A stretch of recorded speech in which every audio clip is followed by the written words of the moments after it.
படுக்கையின் மேல் வியாதியாய் கிடக்கிற அவனை கர்த்தர் தாங்குவார். அவனுடைய வியாதியிலே அவனுடைய படுக்கை முழுவதையும் மாற்றி போடுவேன். தேவனுடைய பிள்ளைகளே, நாம் இந்த உலகத்திலே ஒரு நாள் சுகத்தோடு நடமாடுகிறோம், சுகத்தோடு இருக்கிறோம், பலனோடு இருக்கிறோம். இன்றைக்கு அநேகர் வியாதியாக இருக்கிறார்கள். ஆனால் அவர்கள் ஒரு நாளில் பார்க்கும்போது சுகத்தோடு இருந்தவர்கள் தான், பலனோடு இருந்தவர்கள் தான், ஆரோக்கியத்தோடு இருந்தவர்கள் தான், நன்றாய் நடந்தவர்கள் தான். ஆனால் அவர்கள் எதிர்பார்த்திருக்க மாட்டார்கள், இப்படி ஒரு வியாதி வரும், இப்படி ஒரு பலவீனம் வரும், நான் இப்படி படுத்த படுக்கையில் ஆவேன் என்று இன்றைக்கு படுக்கையில் வியாதியாய் படுத்திருக்கிறவர்கள் நினைத்திருக்க மாட்டார்கள். இன்றைக்கு நாமும் ஆரோக்கியமாக இருக்கிறோம், சுகத்தோடு இருக்கிறோம், பலத்தோடு இருக்கிறோம். தொடர்ந்து நாம் ஆரோக்கியமாக இருக்க வேண்டுமானால் ஆண்டவருடைய உதவியும் ஒத்தாசையும் தேவை. அல்லேலூயா. அவருடைய உதவியும் ஒத்தாசையும் இல்லாவிட்டால் நாம் தொடர்ந்து ஆரோக்கியமாக இருக்க முடியாது. இன்னொரு காரியத்தை சொல்கிறேன். இன்றைக்கு படுக்கையில வியாதியாய் கிடக்கிற அவர்களை பார்க்கிலும் நாம் நல்லவர்கள் அல்ல, நாம் எல்லாவற்றிலும் நீதிமான்கள் அல்ல. ஆனால் அவர்களுக்கு நமக்கும் என்ன வித்தியாசம் என்றால், அவர்கள் மேல் இல்லாத ஒரு கிருபை நம் மேல் இருக்கிறது. அல்லேலூயா. இன்றைக்கு நாம் சுகத்தோடு நடக்கிறோம் என்றால் எல்லாம் தேவனுடைய கிருபையே. அதனால்தான் அவருடைய கிருபை ரொம்ப விசேஷமானது, அது ரொம்ப மேன்மையானது. தேவனுடைய பிள்ளைகளே, அப்படியே ஒரு வேளை படுக்கையில வியாதியாய் படுத்து கிடக்கும்போது அவருடைய மனநிலைமை பாதிக்கப்படும். அவருடைய சரீரம் மட்டும் ஒடுக்கப்படுகிறது அல்ல, அவருடைய மனநிலைமை பாதிக்கப்படும்.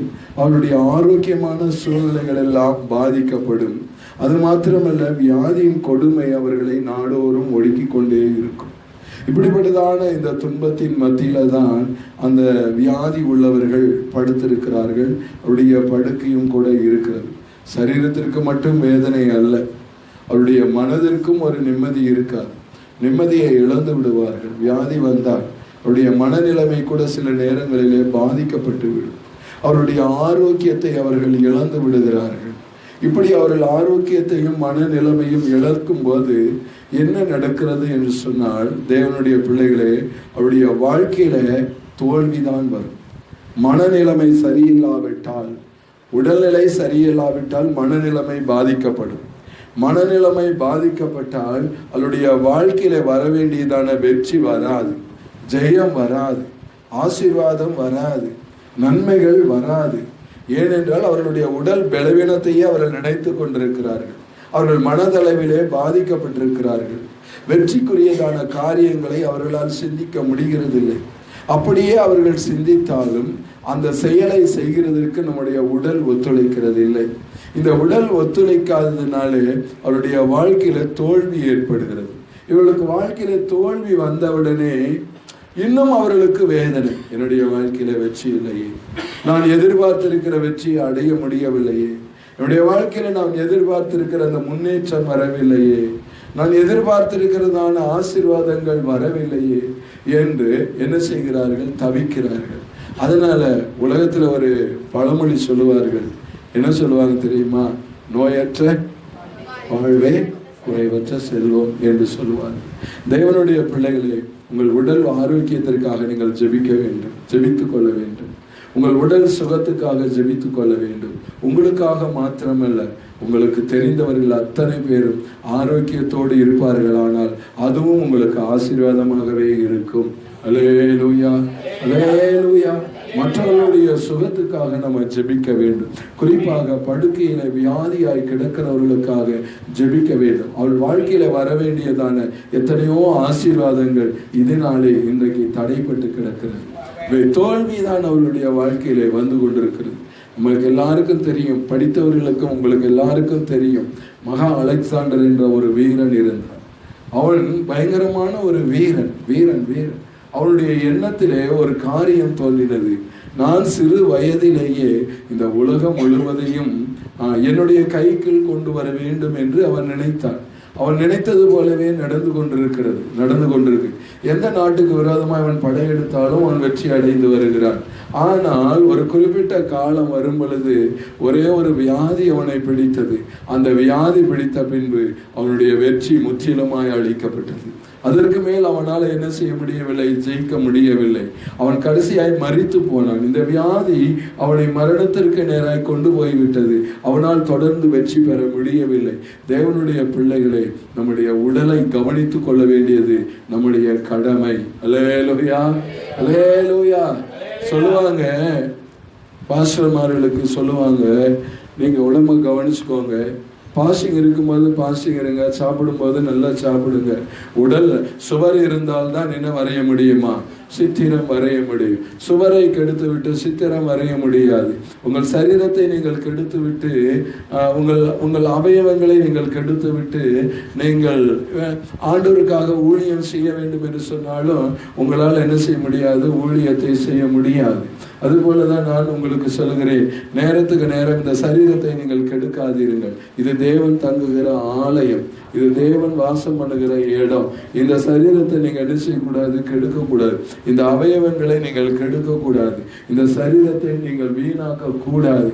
இந்த சரீரத்தை, இந்த ஆத்மா நமக்குள் இருக்கிற வரையிலும் இந்த சரீரத்தை பாதுகாக்க வேண்டியதான பொறுப்பு நம்மிடத்தில் இருக்கிறது. அது மாத்திரமல்ல, நாம ஜெபிக்கிறதுலே நாம சோர்ந்து போகக்கூடாது. நம்முடைய உடல் ஆரோக்கியத்திற்காக எப்பொழுதுமே நம்ம ஜெபிக்கிறவர்களாக நாம் காணப்பட வேண்டியது அவசியமான ஒரு காரியம். தேவனுடைய பிள்ளைகளே, ஓடி ஓடி நீங்கள் சம்பாதித்தும் இந்த சரீரத்தை நீங்கள் கவனிக்காவிட்டால் அந்த பணம் கூட இந்த சரீரத்தை காப்பாற்றுகிறதற்கு என்ன செய்யாது, உதவாமல் போய்விடும். தெரியுமா உங்களுக்கு? நீங்கள் அந்த சரீரத்தை நீங்கள் கவனிக்காமல், நல்ல ஒரு தூக்கத்தை நீங்கள் தூங்காமல், நல்ல ஒரு சத்தான ஆகாரத்தை நீங்கள் புசிக்காமல், நீங்கள் எவ்வளவுதான் இந்த உலகத்தில் நீங்கள் பாடுபட்டு பணத்தை நீங்கள் சேர்த்து வைத்தாலும் அது ஒன்றுக்குமே உதவாமல் போய்விடும். அந்த பணம் உங்களுக்கு ஜீவனை கொடுக்காது. அந்த பணம் உங்களுக்கு ஆயுசு நாட்களை கூட்டி கொடுக்காது. அந்த பணம் உங்களுக்கு நல்ல ஒரு சுக பலனை ஒரு நாளும் கிடைக்காது. வெற்றி உங்களுக்கு கிடைக்கவே கிடைக்காது. அதனால தேவனுடைய பிள்ளைகளே, சரீரத்தை கெடுத்த பின்பு உங்கள் இந்த சரீரத்தை சுகமாக்க எவ்வளவு பணத்தை நீங்கள் செலவாக்கினாலும் அதனால் உங்களுக்கு பணம் மட்டும்தான் செலவாகுமே தவிர அதனால் உங்களுக்கு ஒரு லாபமே இல்லை. அல்லேலூயா, அல்லேலூயா. உங்கள் பிள்ளைகளுக்கும் கூட, தேவனுடைய பிள்ளைகளே, நல்ல ஆரோக்கியமான உணவுகளை சமைத்து கொடுங்கள். நல்ல பலனான உணவுகளை சமைத்து கொடுங்கள். வீணான உணவுகளை நீங்கள் வாங்கி கொடுக்காதிருங்கள்.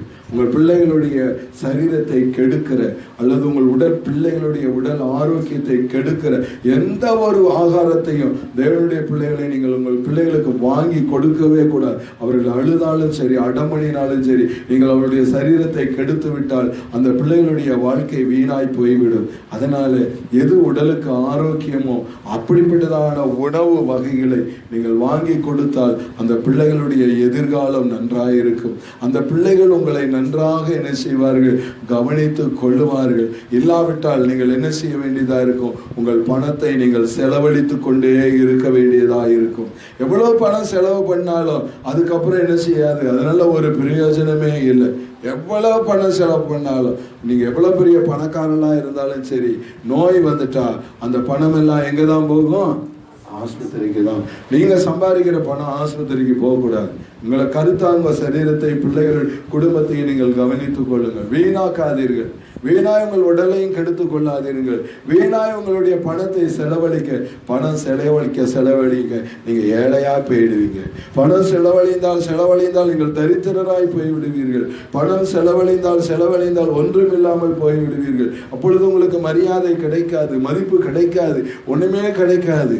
தேவனுடைய பிள்ளைகளே, யோபு ஒரு மரியாதை உள்ள தேவ மனுஷனா வாழ்ந்தார். எல்லாராலும் கனம் பெற்ற மனுஷனா இருந்தார். ஆனால் அவருக்கு நோய் வந்த பொழுது சிறு பிள்ளைகள் கூட அவனை என்ன செய்யவில்லை, மதிக்கவில்லை. மனைவி கூட என்ன செய்யவில்லை, மதிக்கவில்லை. அந்த நிலைமைக்கு ஆகிவிட்டான். அதனால தேவனுடைய பிள்ளைகளே, உங்கள் சரீரத்தை நீங்கள் காத்துக்கொள்ள வேண்டியது அவசியமாய் காணப்படுகிறது. அல்லேலூயா, அல்லேலூயா. நமக்கு எல்லாருக்கும் தெரியும் ஒரு பெண் இருந்தால் அவளுக்கு ஒரு பெரும்பாடு வியாதி என்ன செய்தது, வந்துவிட்டது. என்ன வந்தது, பெரும்பாடு வியாதி அவளை பிடித்து கொண்டது. பெரும்பாடு வியாதி அவளை பிடித்து கொண்டு, மார்க் 5ஆம் அதிகாரத்திலே போட்டிருக்கோம், ஒரு பெரும்பாடு வியாதி அவளை பிடித்து கொண்டது. தன் கையில் இருந்த பணங்கள் அத்தனையும் செலவழித்தான். 5ஆம் அதிகாரம் 26ஆம் வசனத்தை வாசிங்க பார்க்கலாம். அநேக வைத்தியர்களால் வைத்தியர்களே என்ன செய்தார்கள் என்றால் வருத்தப்படுத்தினார்கள். அல்லேலூயா. அவளை வருத்தப்படுத்தினது யாரு? வைத்தியர்கள். என்ன வைத்தியர்கள் வருத்தப்படுத்தினார்கள்? இதை சாப்பிடாது, அதை சாப்பிடாது, இப்படி இருக்காது, அப்படி இருக்காது, இப்படி இந்த வேலைக்கு சாப்பிடு, அந்த வேலைக்கு சாப்பிடு, அப்படி பண்ணு, இப்படி பண்ணு. அநேக வைத்தியர்களாலே வருத்தப்பட்டு தனக்கு உண்டானவைகளை எல்லாம் என்ன செய்து விட்டால், வியாதிக்காக என்ன செய்து விட்டால், செலவழித்து விட்டால். இதெல்லாம் தேவையா? எங்க டாக்டர் சாப்பிட்றத நீங்க சாப்பிடுங்களேன், டாக்டர் சாப்பிட்றத நீங்க சாப்பிடுங்களேன், மருத்துவர்கிட்ட கொண்டு போய் கொடுக்கறத நீங்க சாப்பிடுங்களேன், கொண்டு போய் ஆஸ்பத்திரியில கட்டுக்கட்டா கொடுக்கறத நீங்க சாப்பிடுங்களேன், கடன் வாங்கி கொடுக்கறத நீங்க சாப்பிடுங்களேன், நல்ல ஆரோக்கியமா இருங்களே. அல்லேலூயா. படிங்க. பணத்தை எல்லாம் செலவழித்தும் சற்றாகிலும் குணமடையாமல் அதிக வருத்தப்படுகிற பொழுது இயேசுவை குறித்து கேள்விப்பட்டு தொட்டால் சொல்லி வந்து அல்லேலூயா, அல்லேலூயா. நம்ம படிச்ச வசனம் என்னது? படுக்கையின் மேல் வியாதியா கிடக்கிற அவனை கர்த்தர் என்ன செய்வாரு? தாங்குவார். அல்லேலூயா.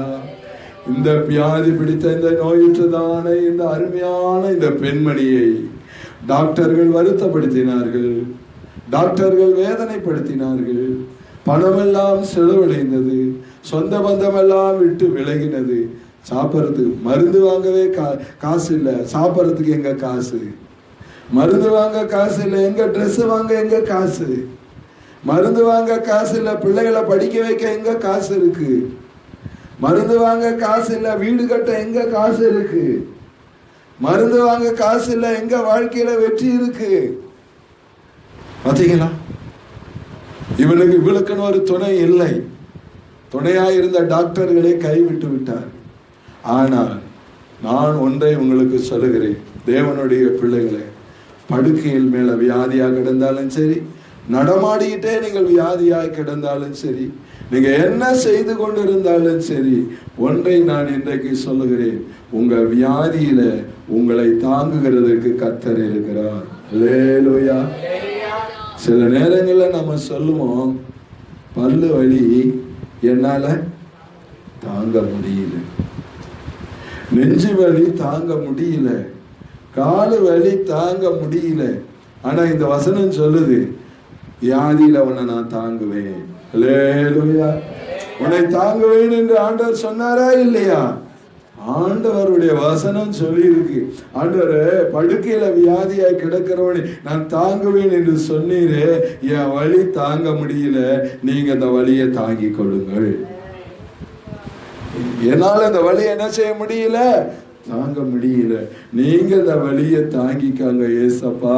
தாங்கக்கூடிய பலனை எனக்கு தாங்க, தாங்கக்கூடிய சக்தியை எனக்கு தாங்க என்று நாம ஜெபிக்கும் பொழுது ஆண்டவர் நம்முடைய ஜெபத்தை கேட்டு நமக்கு ஆண்டவர் அற்புதங்களை செய்கிற தேவனாய் இருக்கிறார். இவள் மாத்திரம், இந்த 12 வருஷமாய் பெரும்பாடு உள்ளதான இந்த பெண்மணி மாத்திரம், இயேசு அவளை தாங்காவிட்டால் அவளுடைய முடிவு மரணம்தான். இயேசு மட்டும் அவளை தாங்காமல் இருந்திருந்தால், இயேசு மட்டும் அற்புதம் செய்யாமல் இருந்திருந்தால், இயேசு மட்டும் வியாதியில் அவளை சுமக்காமல் இருந்திருந்தால் அவள் செத்து போயிருப்பாள். என்ன சொல்லும் இந்த உலகம்? அவள் வியாதியிலேயே அவள் செத்து போய்விட்டாள் என்று சொல்லும். ஆனால் இப்பொழுது அப்படி சொல்ல மாட்டார்கள்.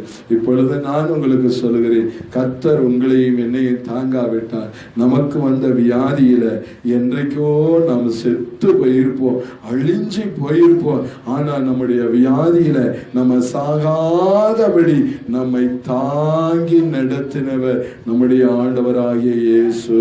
அல்லேலூயா, அல்லேலூயா. படுக்கையின் மேல் வியாதியாய் கிடக்கிற அவனை கர்த்தர் தாங்குவார். இந்த வியாதியினால நம்ம வெற்றியை இழக்கிறோம், செல்வத்தை இழக்கிறோம், ஆரோக்கியத்தை இழக்கிறோம், நல்ல உறவுகளை இழக்கிறோம், மரியாதையை இழக்கிறோம். என்னத்தை இழக்கிறோம்? மரியாதையெல்லாம் நம்ம இழந்தோம். மதிப்பு மரியாதை எல்லாவற்றையும் நம்ம என்ன செய்யறோம் தெரியுமா? இழக்கிறோம். நல்ல நட்பை கூட நம்ம இழக்கிறோம் தெரியுமா? நல்ல நண்பர்களை கூட நாம என்ன செய்யறோம்? இழக்கிறோம். ஒருவேளை நம்ம வியாதியா படுத்திருக்கும் போது நண்பர்கள் வர்றாங்க, சொந்தக்காரங்க வர்றாங்க, அவங்க எல்லாம் நல்ல நோக்கத்தோட வர்றாங்கன்னு தெரியுமா? உங்களுக்கு தெரியுமா?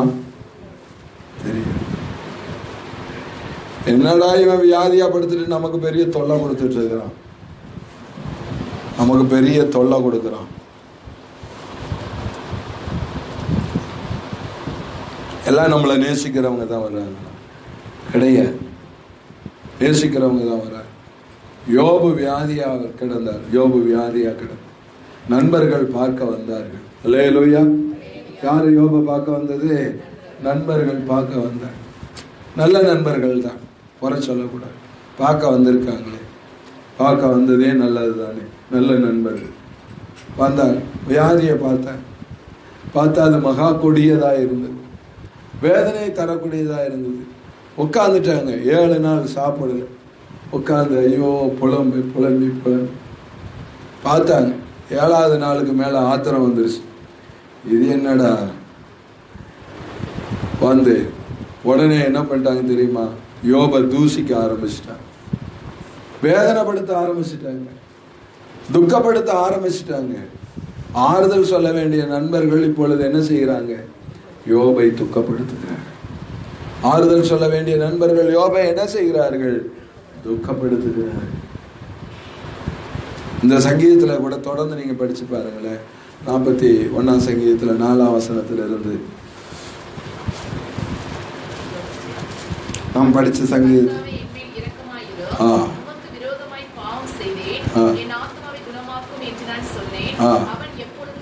பாத்தீங்களா? அவன் எப்பொழுது சாவான். ஆசகேல சீரியாவின் ராஜா வியாதிகள் ஆசகேல அனுப்புனான். அவனுக்கு நோக்கெல்லாம் என்ன தெரியுமா? இவன் எப்படா சாவான், நாம ராஜாவாவோன்னு நினைச்சிட்டு இருக்கான். இதே மாதிரிதான் சிலரெல்லாம் இந்த உலகம் நம்மளை நினைச்சிட்டு இருக்கு. நம்மகிட்ட நல்லா பேசுறவங்க எல்லாம் நம்மகிட்ட அன்பானவங்க நினைக்காதீங்க. எப்படா இவன் சாவான்னு நினைக்கிறவங்க எல்லாம் இருக்காங்க. அவர்களுக்கு மத்தியில தான் தேவன் நம்மை உயிரோடு வைத்திருக்கிறார். அல்லேலூயா. எப்பொழுது சாவான் என்கிற ஜனங்களுக்கு மத்தியில் தேவன் நம்ம என்ன செஞ்சிருக்கிறார்? உயிரோடு நம்மை காப்பாற்றுகிறார், நம்மை ஆசீர்வதித்து வைத்திருக்கிறார். எப்படா இவனுக்கு கஷ்டம் வரும் என்று நினைக்கிற இப்படிப்பட்டதான மனுஷர்களுக்கு மத்தியில தான் இப்படி எல்லாம் வச்சு. ஒன்றும் சிம்பிள் மேட்ரு நான் சொல்றேன். கம்பெனியில் நீங்கள் வேலை செய்கிறீங்க, நீங்கள் ரொம்ப அதிகமான பீஸை தைக்கிறீங்க, பக்கத்தில் இன்னொரு ஆளுக்கு பீஸ் கிடைக்கலன்னா நினைப்பான், இவனுக்கு தலைவலி காய்ச்சல் வந்து 2 நாளைக்கு லீவ் போடாமலையாவது இருக்க மாட்டான், காய்ச்சல் வராமலையாவது இருக்குதே அப்படின்னு நினைக்கிறவர்கள் உண்டு. இல்லையா? இல்லை என்று நீங்கள் நினைக்காதீர்கள், நினைக்கிறார்கள். தெரியுமா? உங்களுக்கு விரோதிகள் இந்த உலகத்தில் இருக்கிறார்கள், உங்களை பகைக்கிறவர்கள் இருக்கிறார்கள், உங்கள் ஆசீர்வாதத்தை வெறுக்கிறவர்கள் இருக்கிறார்கள், 4 படம் சம்பாதிச்சா அவனுக்கு நோய் வராதான்னு நினைக்கிறவர்கள் இருக்கிறார்கள். ஆனால் அவளுடைய எண்ணங்களுக்கெல்லாம் தேவன் நம்மை தப்பு வைத்திருக்கிறார். அல்லேலூயா. அவளுடைய எண்ணங்களுக்கும் அவருடைய சிந்தனைகளுக்கும் ஆண்டவர் நம்மை தப்பு வைத்து ஆண்டவர் நம்மை சுகத்தோடு காப்பாற்றுகிறார். இப்படிதான் எந்த வசனம் டீச்சர் படிங்க. ஆமா, அழியும் சொல்லுகிறார்கள்.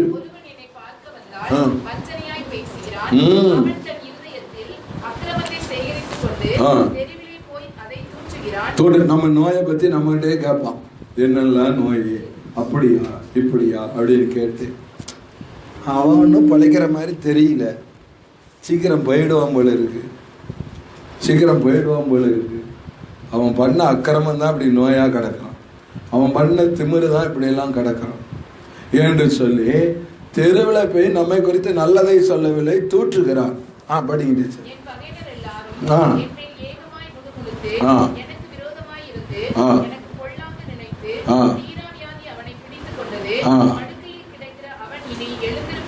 அப்படின்னா என்ன அர்த்தம்? வியாதியிலே அவன் என்ன செய்ய போறான்?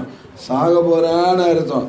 ஆனா ஆண்டவர் உயிர்ப்பிக்க வல்லவர். அல்லேலூயா. மனுஷனுடைய எண்ணங்களின்படி செய்கிறவர் அல்ல. படிங்க. பாருங்க, யார் சொல்றது தெரியுமா? பிராண யோபு தூஷித்தது யாரு? பிராண சிநேகிதன். நல்ல நண்பர்கள் தான் தூஷிக்கிறாங்க. உங்களையும் அப்படிதான் தூஷிப்பாங்க, என்னையும் தூஷிப்பாங்க. நண்பர்களா, நல்ல நண்பர்களா பிடிச்சு வைங்க. கண்டிப்பா இன்னைக்கு உங்களை வாழ்த்துற நண்பன் ஒரு நாள் என்ன செய்வான்? தூஷிப்பான். அதை நீங்கள் மறந்து போகாதீங்க. படிங்க. நான் நம்பினவனும் வேற யாரும் இல்ல, உன் கூட இருக்கிறவனே குதிங்கால என்ன செய்வான்? தூக்குவான்.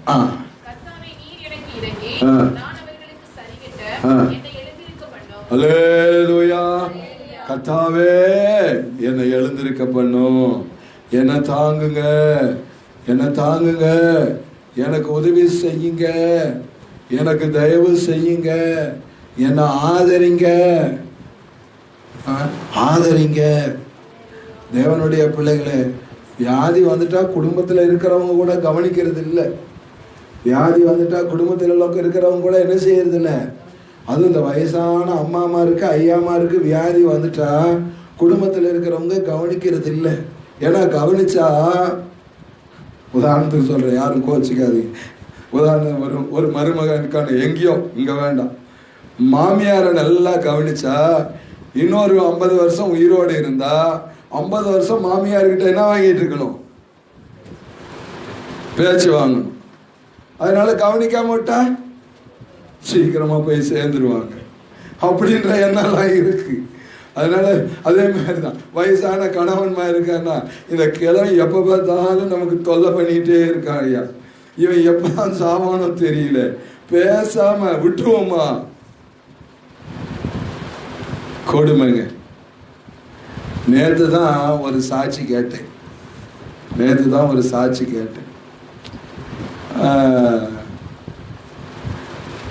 என்ன சாட்சி தெரியுமா? ஒரு விசுவாசி ஒரு சர்ச்சுக்கு போறாங்க. ரொம்ப தூரத்துல இருந்து அந்த சர்ச்சுக்கு போற விசுவாசி, நல்ல விசுவாசியம், நல்லா காணிக்கை கொடுக்கும், நல்ல தசம்பாகம் கொடுக்கும். அது ரொம்ப தூரத்துல இருந்து, ஏன் அதையும் சொல்றேன், இடுவாயிலிருந்து இங்க பெருமாநல்லூர் வருமா போங்க. அப்போ நல்ல ஒரு விசுவாசி. இவர் போனா நல்லா கறியும் சோறு நல்ல சாப்பாடு, பாஸ்டர்.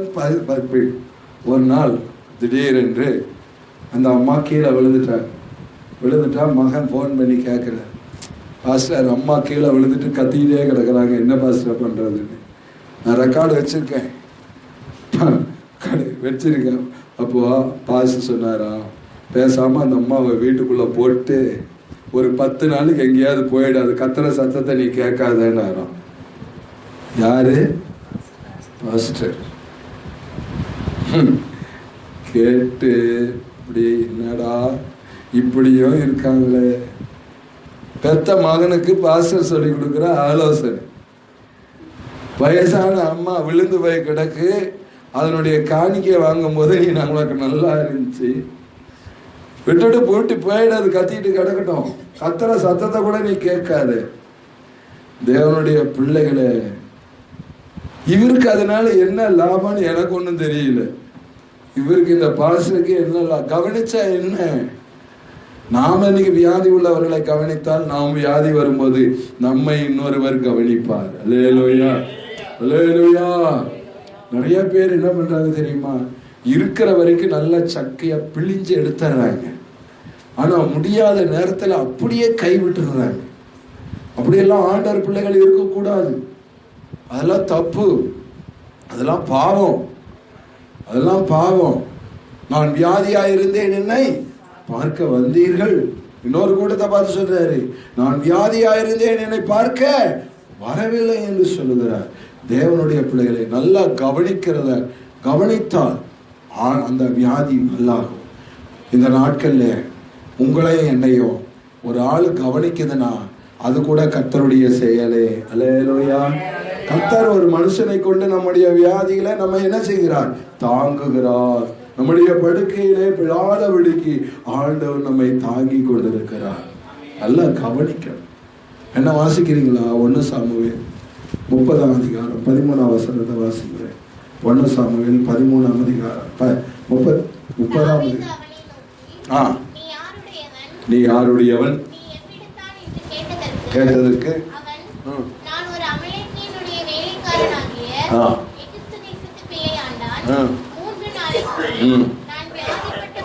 மூன்று நாளைக்கு முன்னே நான் வியாதிப்பட்ட போது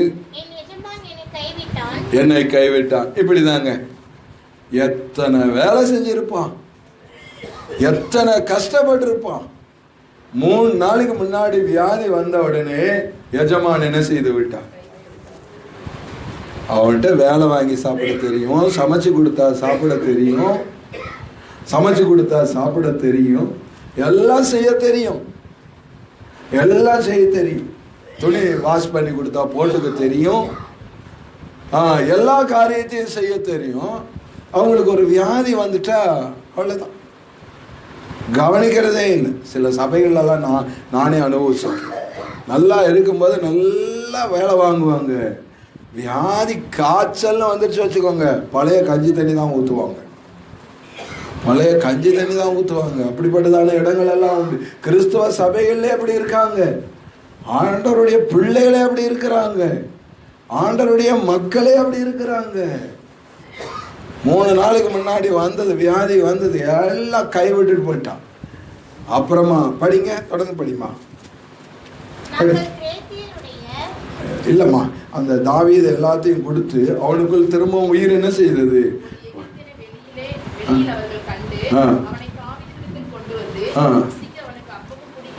பாத்தீங்களா, அப்பமும் தண்ணீரும் கொடுத்து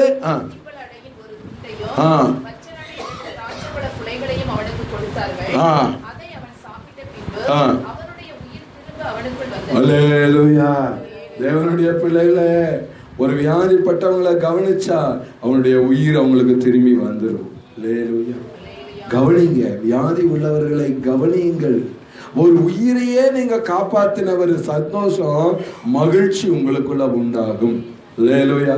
ஒரு உயிரையே காப்பாற்றின சந்தோஷம், மகிழ்ச்சி உங்களுக்குள்ள கண்டிப்பா உண்டாகும். சிலருக்கு இந்த ரகசியம் எல்லாம் புரியாது. எதுக்கு போய் இந்த அம்மா நோயாளியை பார்த்துக்கிட்டே இருக்கு? நம்ம சிஸ்டருக்கு ஆண்டவர் ஒரு கிருபை தந்திருக்கார். இந்த நோய்வாய்ப்பட்டவங்களை எல்லாம் பார்த்து ஹாஸ்பிட்டலில் கொண்டு போய் பார்க்குறாரு. யாரா இருந்தாலும் பார்ப்பாங்க, யாரா இருந்தாலும் பார்ப்பாங்க. இந்த குளோரி அவ யாரும், அவ கால் உடைஞ்சு போய் அங்கே கிடக்கும்போது கூட போய் பார்த்தாங்க, கூட இருந்தாங்க. அது ஒரு விசேஷித்த கிருபை. அல்லேலூயா, அல்லேலூயா. வியாதிப்பட்டவர்களே கர்த்தருடைய ஸ்தானத்திலிருந்து, கர்த்தருடைய ஸ்தானாதிபதியாய் இருந்து தப்புவிக்கிற ஒரு ஊழியம் அது. அல்லேலூயா. அது ஒரு மகிமையான ஊழியம். அது அன்னை தெரசா செய்த ஊழியம். அது அன்னை தெரசா செய்த ஒரு மகிமையான ஊழியம். செஞ்சிலுவை சங்கம் என்றால் உங்களுக்கு தெரியுமா? போரிலே அடிப்பட்டவர்களை, சாக கிடக்கிறவர்களை போய் போர் செய்கிற இடத்திலிருந்து அவருடைய உயிரை காப்பாற்றுகிற ஒரு ஊழியம் இன்னைக்கு உலகம் முழுவதும் அது பிரபலமாக இருக்கிறது. அது ஒரு மேன்மையான ஊழியம், ஒரு உயிரையே காப்பாற்றுகிற ஒரு ஊழியம். அது சமாரிய ஊழியம். அல்லேலூயா. அது என்ன ஊழியம்? நல்ல சமாரியன் ஊழியம், நல்ல சமாரியன் ஊழியம். வியாதிப்பட்டவர்களை கர்த்தர் எப்படி தாங்குகிறார்? லூக்கா சுவிசேஷம் 10ஆம் அதிகாரம் 33ஆம் வசனத்தை வாசிங்க. 33ல இருந்து வாசிங்க. சரி, நேரம் வேகமா போயிடுச்சு.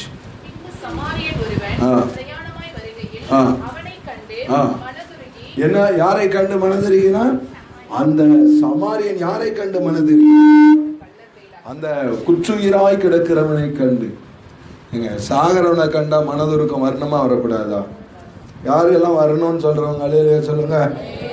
அது வரக்கூடாதுன்னு சொல்றவங்க எல்லாம் சாக கிடக்கிறான். ஒரு உயிரை சாக, ஒரு உபாகமத்தில் ஒரு வசனம் வரும், நீ அறியோம் என்று சொல்லுவா, மரணத்திற்கு நியமிக்கப்பட்டவர்களை விடுவிக்க கூடுமானால் விடுவி. நீ அறியோம் என்று சொல்லுவாயானால் உன் இருதயத்தை அறிகிறவர் அதை அறிவார். அல்லேலூயா. சாக கிடக்கிற ஒருவனை உயிரை காப்பாற்றுகிற ஒரு பணியை செய்யணும். கர்த்தர் உன்னை கொண்டு அநேக உயிர்களை காப்பாற்ற வேண்டும். அல்லேலூயா, அல்லேலூயா, அல்லேலூயா சொல்லுங்க.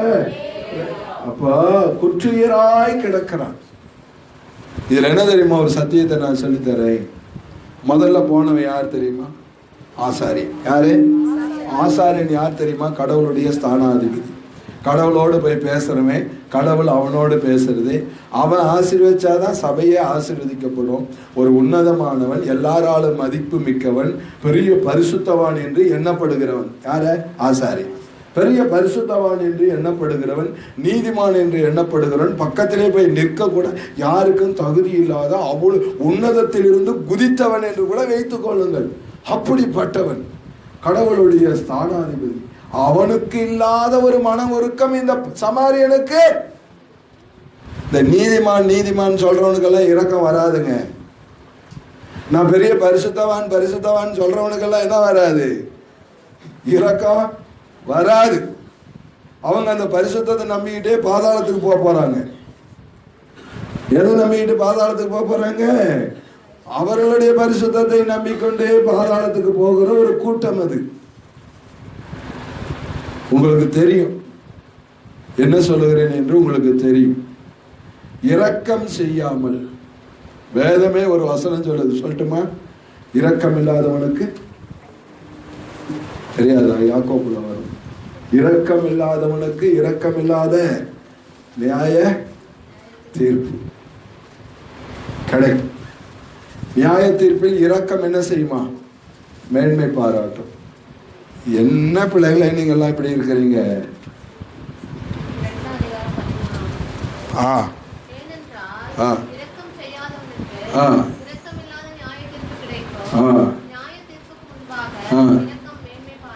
போட்டிருக்கா? அல்லேலூயா. பிரதான ஆசாரியன் அவன் பெரிய பரிசுத்தவான், பெரிய நீதிமான்.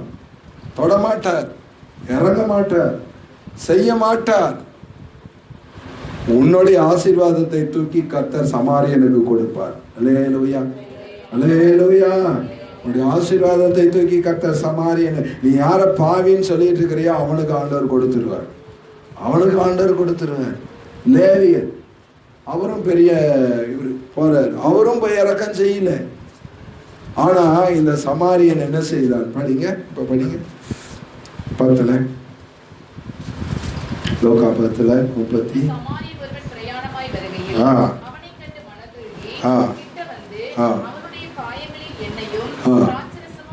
பாத்தீங்களா? இதுதான் கவனிக்கிறது. என்ன போடுங்க, திராட்சை ரசம் வாருங்க. பவுல் கூட தீமோத்தேயுக்கு சொல்லும்போது சொல்றார், உனக்கு அடிக்கடி வருகிற பலவீனத்தின் நிமித்தம் கொஞ்சம் என்ன செய்யுது? திராட்சை ரசத்தை கொஞ்சம் கூட்டிக்கொள், நல்லா சாப்பிடு, நல்லா இரு. படிக்கிட்டுச்சு. அடுத்தது அவர் என்ன பண்றாரு? காயத்தை என்ன செஞ்சான்? கட்டணும். ஏன்னா ரத்தம் போயிட்டே இருக்கு. ஒரு காயம் கட்டுற வேலையை செய்யுங்களே. அல்லேலூயா. சில ஊழியர்கள் எல்லாம் நான் காயம் கட்டுற வேலை செய்யறேன்றாங்க. என்ன காயத்தை கட்டுறாங்களோ எனக்கு தெரியல. தெரியல காயம் கட்டுற வேலை. படிங்க. யாருடைய வாகனத்துல ஏத்துனானா? தன்னுடைய வாகனத்திலேயே ஏத்துனானா? ஏற்றி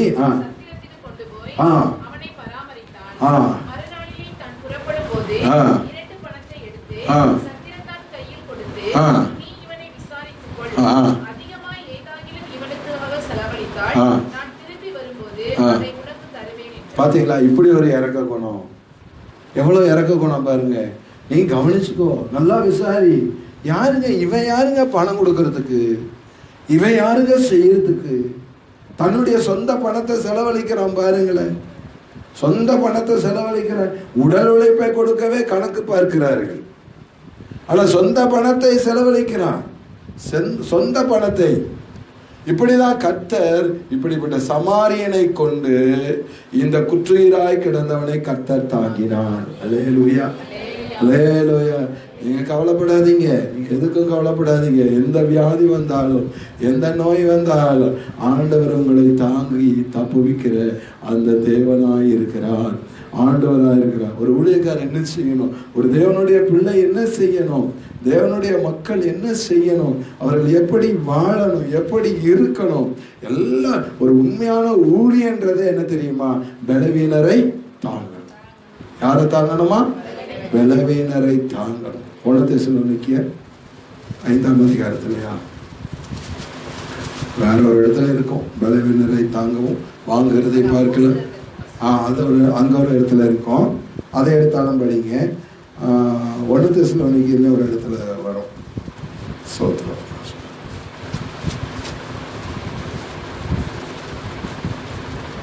ஸ்தோத்திரம். படிங்க. இப்படி பிரயாசப்பட்டு பலவீனரை தாங்கவும் வாங்குகிறதை பார்க்கிலும் கொடுக்கிறதே பாக்கியம் என்று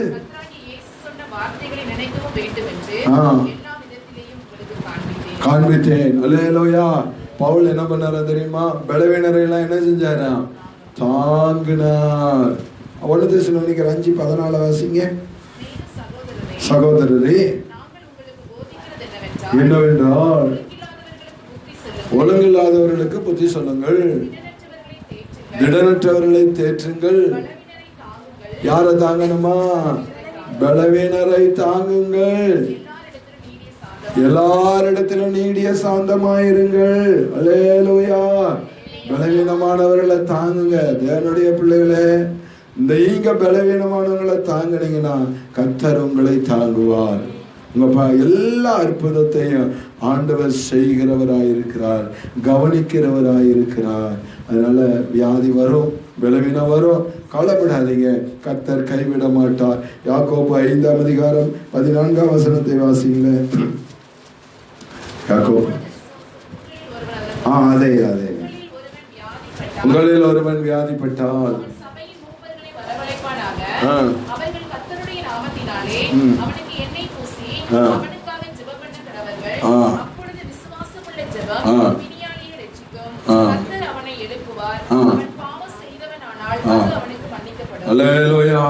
வியாதிப்பட்ட என்ன செய்யணுமா தெரியுமா? சபையின் மூப்பர்களை ஒருத்தர் அல்ல, 2 பேர் அல்ல, ஊழியக்காரங்களை மட்டும் அல்ல, சபையில முக்கியமான நபர்கள், சபையில ஆவிக்குரியதான பிள்ளைகளாய் இருக்கிறவர்கள் எல்லாரும் போய் அந்த வியாதி உள்ளவனுக்காக என்ன செய்யணும்?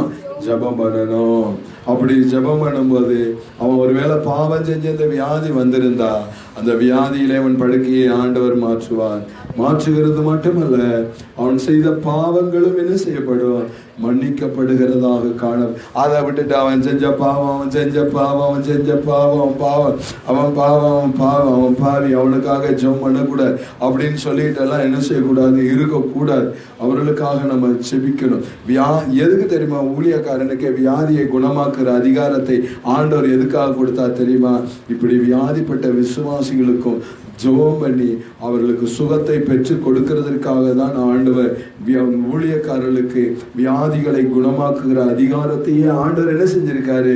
கொடுத்திருக்கிறார். இலவசமாய் பெற்றீர்கள், இலவசமாய் கொடுங்கள். மத்தேயு சுவிசேஷம் 10:1-8 வசனங்கள். 1 வாசிங்க.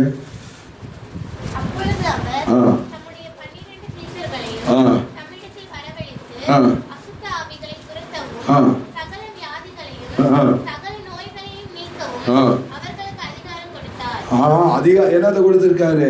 அதிகாரம். யாருக்கு? ஆண்டவருடைய ஊழியக்காரர்களுக்கு அதிகாரத்தை கொடுத்திருக்கிறார். இன்னைக்கு அந்த அதிகாரம் எல்லாம் எங்க போச்சோ தெரியல. இன்னைக்கு இந்த அதிகாரம் எல்லாம் எங்க போச்சுன்னே எனக்கு தெரியல. என்னுடைய வாழ்க்கையில் நடந்த ஒரு சின்ன சம்பவத்தை சுருக்கமா சொல்லுகிறேன், நேரம் முடியுது. பிசாசுகளை ஓட்டக்கூடிய கிருபைகளை ஆண்டவர் தந்தார் சின்ன வயசு. அப்படி ஓட்டும்போது ஒரு நாள் ஒரு பேயை ஓட்டுறதுக்காக ஒரு 4 வாழைப்பழமும் ஒரு 5 ரூபாய் காசும் கொடுத்தாங்க. நான் சின்ன வயசுல இருக்கும்போது வாங்கிட்டேன். வாங்கின பின்னாடி அப்புறம் திரும்பவும் பேய் ஓட்டுறதுக்கு வாரம் வருதுங்க பெரிய பெரிய லேடிஸ்னா. சின்ன பேய் ஓட்டுனா நான் என்ன சொன்னாலும் இந்த பேய் ஓடவே மாட்டேங்குது, அசையவே மாட்டேங்குது.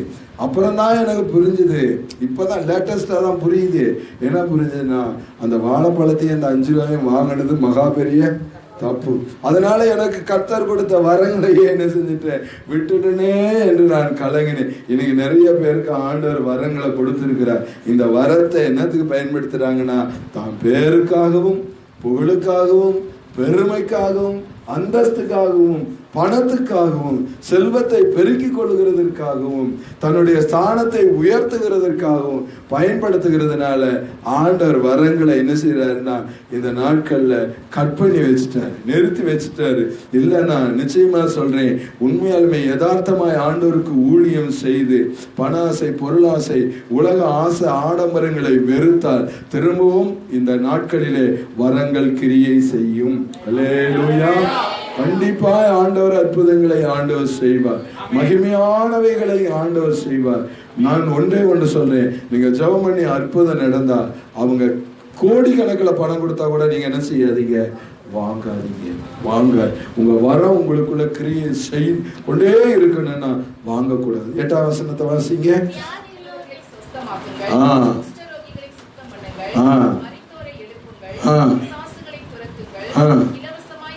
எப்படி பெற்றீர்கள்?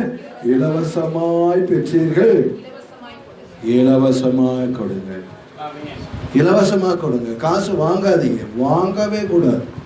காசு வாங்கவே கூடாது, அது வேண்டாம். நம்ம அதுக்காக அந்த காசை எதிர்பார்த்து ஜெபமே பண்ணக்கூடாது, காசை எதிர்பார்த்து விண்ணப்பம் பண்ணக்கூடாது. அது அப்படிப்பட்டதான ஜெபத்தில் ஆண்டவர் பிரியப்படுகிறதே இல்லை. எங்க யூதாஸுக்கு என்னங்க குறை ஆண்டவர் வச்சாரு? அவனுடைய நோக்கமெல்லாம் என்னவா தான் இருந்துச்சு? பணத்தின் மேல ஆசை வைத்தான்.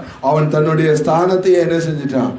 இழந்து விட்டான். தேவனுடைய பிள்ளைகளே, பணத்துக்காகவோ பொருளுக்காகவோ தேவனுடைய காரியத்தை எவன் பயன்படுத்துகிறானோ அவன் தேவனுக்கு விரோதியாயிருக்கிறான் என்பதை நான் தெரிவிக்கிறேன். தேவனுடைய பிள்ளைகளே, இப்ப எங்களுக்கு இன்னொரு சந்தேகம் வரலாம்.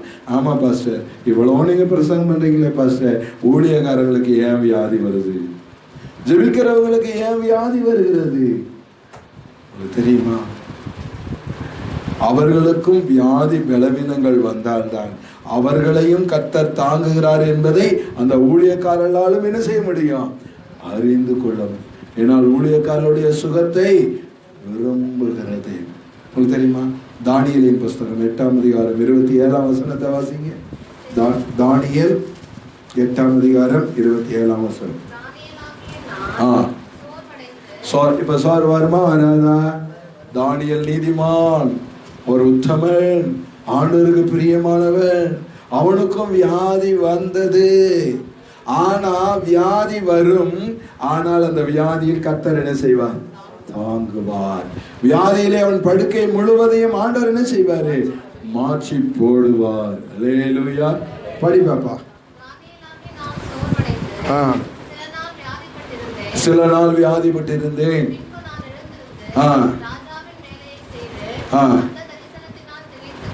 பாத்தீங்களா? பின்னாடி எழுந்துட்டாரு. அந்த வியாதியில அவர் தொடர்ந்து இல்லை, ஆண்டவர் மாத்திட்டாரு. சோர்வுகள் எல்லாம் வரும், பலவீனங்கள் எல்லாம் வரும், எல்லாம் வரும்.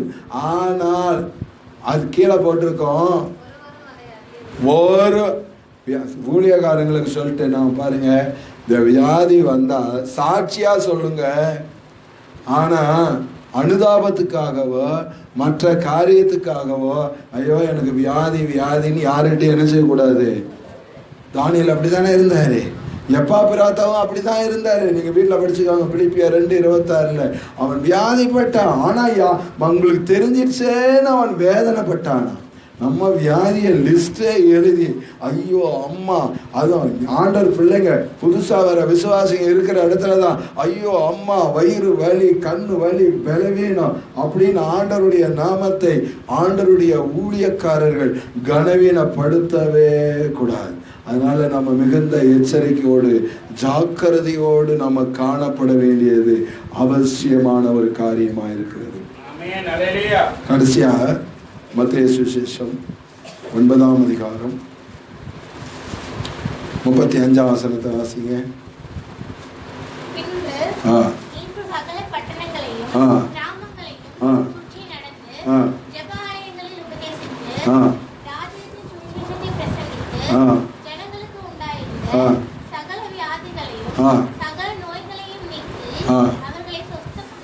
அல்லேலூயா.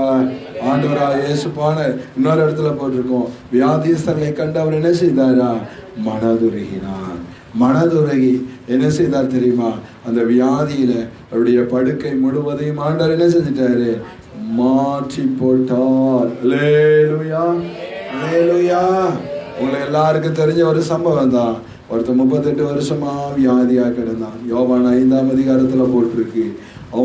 அவனை தாங்குகிறதற்கு யாருமே இல்லை, அவனை தாங்குகிறதற்கு ஒருவனும் இல்லை. ஒரு திமிர்வாதக்காரன் படுத்த படுக்கையில கிடந்தார். அவனுடைய படுக்கையில அவனை தாங்குகிறதற்கு ஒருவரும் இல்லை. ஆண்டவர் என்ன செய்தார் தெரியுமா? படுக்கையில வியாதியாய் கிடக்கிற அவனை பெதஸ்தா குளத்தண்டையிலே போயினார். அங்கே போய், நீ இந்த வியாதி நீங்கி சுகமடைய விரும்புகிறாயா என்று கேட்ட பொழுது, எனக்கு உதவி செய்கிறதற்கு ஒருவனும் இல்லை என்று சொன்ன போது ஆண்டவர் என்ன செய்யுமா சொன்னாரு? உன் படுக்கையை எடுத்துக்கொண்டு. படுக்கை மாறிடுச்சா? ஆண்டவர் மாத்திட்டாரா? ஆண்டவர் கண்டிப்பா மாத்திட்டாரு. அந்த படுக்கை அல்ல, வியாதி படுக்கை அல்ல, வியாதி படுக்கை அல்ல. ஆரோக்கியமான நடையை ஆண்டவர் கொடுத்தார். ஆண்டவர் ஆரோக்கியமான ஆசீர்வாதத்தை கொடுத்தார். படுக்கையை ஆண்டவர் மாற்றுவார். இது எதுக்கு நான் உங்களுக்கு சொல்லுகிறேன் என்று சொன்னார், அன்றைக்கு 38 வருஷமாய் கிடந்த மனுஷன், படுத்த படுக்கையில கிடந்த மனுஷன், வியாதியை கர்த்தர் மாற்றுவார். ஆனால் இன்றைக்கு நடமாடி கொண்டிருக்கிற உங்களுடைய வியாதி, என்னுடைய வியாதி ஆண்டவர் மாற்றுவார். மாற்றவர் வல்லவராயிருக்கிறார், அவர் நல்லவராயிருக்கிறார். நிச்சயமாகவே எல்லா வியாதிகளையும் அவர் கல்வாரி சிலுவையிலே சுமந்து தீர்த்து விட்டார். அன்றைக்கு அவர்களுடைய வியாதியை கண்டு மனதுருகின ஆண்டவர் மட்டுமல்ல, இன்னைக்கு நம்முடைய வியாதியை கண்டு மனதுருகிற ஒரு தேவன் இருக்கிறார். நமக்கு ஆறுதல் செய்கிற ஒரு தேவன் இருக்கிறார். இந்த பலவீனங்களை மாற்றுகிற ஒரு தேவன் இருக்கிறார். நிச்சயமாகவே நம்முடைய வியாதியின் கொடுமை மாறும். விசுவாசிங்க, விசுவாசித்து ஜெபியுங்கள், ஆண்டவரை பிடித்து கொள்ளுங்கள், ஆண்டவரை நம்புங்கள், ஆண்டவரை சார்ந்து கொள்ளுங்கள். சரீரத்தை கெடுக்காதீங்க. என் மதியினத்தினால் என் புண்கள் அழுகி நாற்றம். மதியினமா இருக்காதீங்க, புத்தி இல்லாம இருக்காதீங்க, சரீரத்தை கவனிக்காம இருக்காதீங்க. கர்த்தர் நிச்சயமாகவே உங்கள் பலவீனத்தில் அற்புதம் செய்வார். எல்லாரும் ஜெபம் பண்ணுங்க.